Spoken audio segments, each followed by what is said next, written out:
Sure. So at the end of World War II, when globalization started, the countries that we now know as the advanced world started advancing to become what we now know.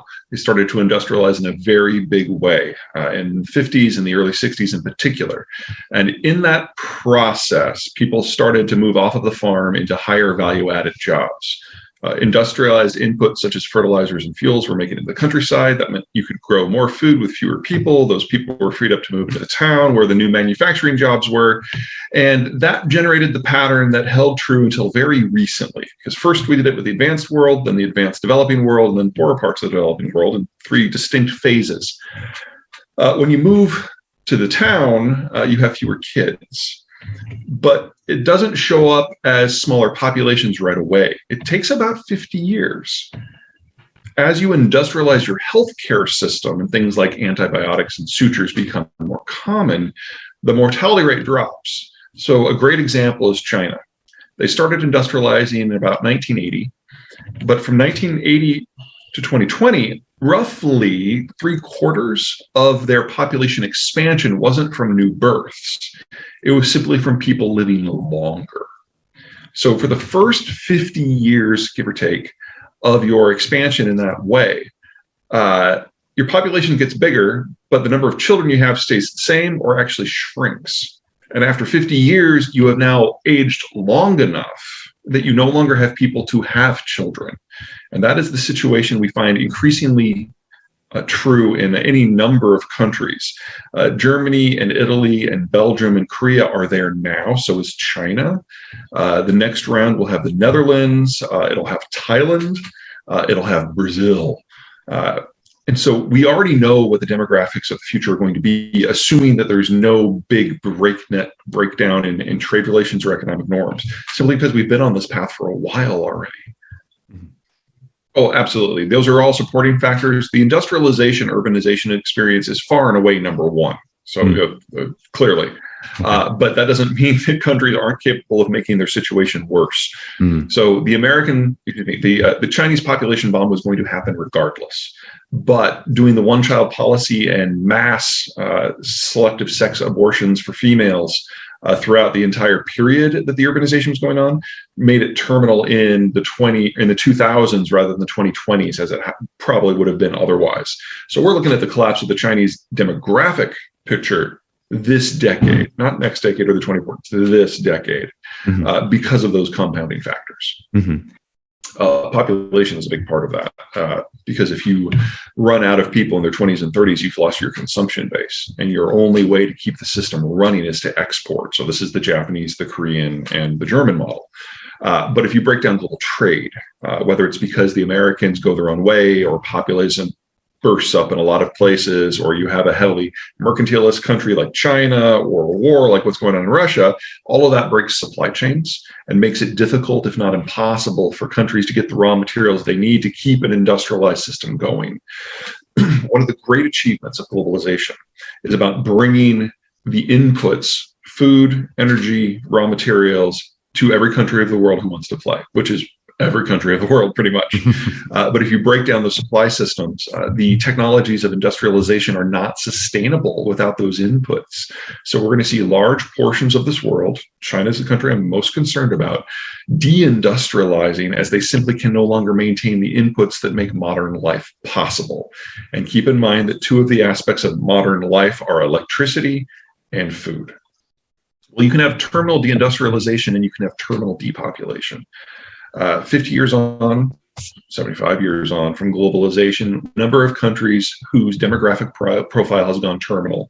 Whenever you look at a profile, what it should be, what is normal, is a lot of children, fewer teenagers, fewer 20-somethings, 30-somethings, and so on, and makes a pyramid. But there are a huge number of countries where it's more like this, with a small base of children and going up, and there's actually more elderly than there are workers. We're on the verge of that in many places. Those are countries who have aged past the point of any hope of a demographic resurgence. So this is Japan, Korea, Taiwan, Thailand, Germany, Belarus, Russia, Ukraine, Italy, Belgium, and just give you a quick sampling. These are all Mhm. countries that we know are going to vanish over the course of the next century because they just won't have people unless they greatly redefine what their nationality means, like, say, Australia or Canada have. There's really no way out. Countries that are terminal in terms of industrialization. These are countries where the resources don't just come from not within their own borders, but from a different continent. And they lack the military capacity to secure those things for themselves, or even to secure the sea lanes that are necessary for civilian shipping to come and go. China is far and away at the top of the list. Germany is far and away number 2. This is not a new problem for the Germans. We've seen this multiple times throughout their history, that they have the industry and they've got the population, they've got the skills, but they don't have the inputs in the markets.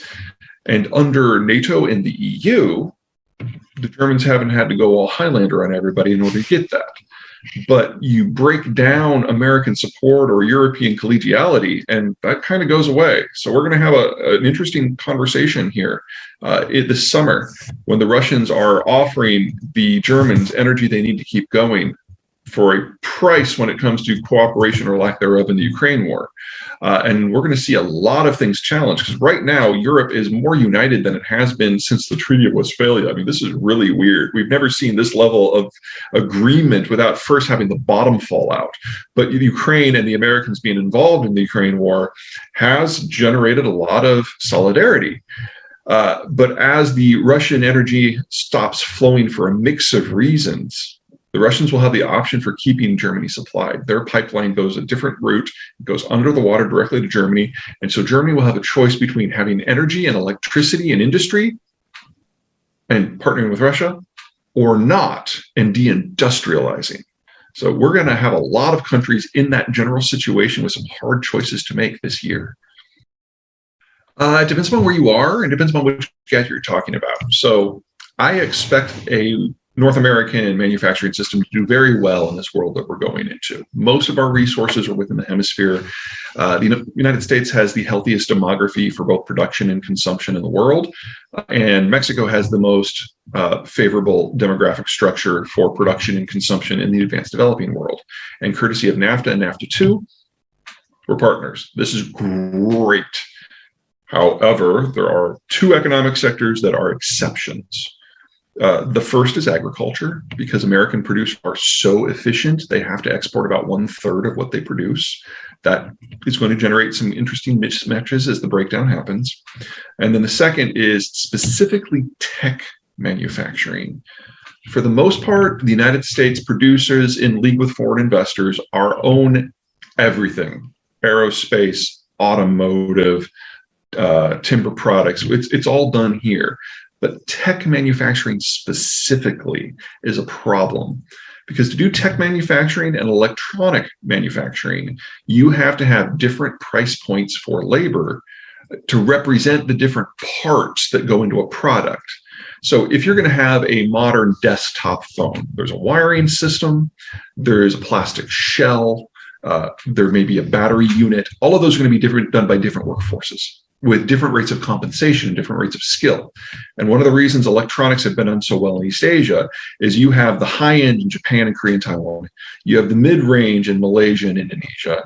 You've got the low end in China, and then the bargain basement in places like the Philippines. And different countries are playing in here. The Indians are trying to jump over and go straight to the high end. The Vietnamese are trying to jump over to China and become the next Thailand. There's a lot going on, but there's all kinds of different price points. And from the low end to the high end, it's a difference of a factor of about 10 for wages.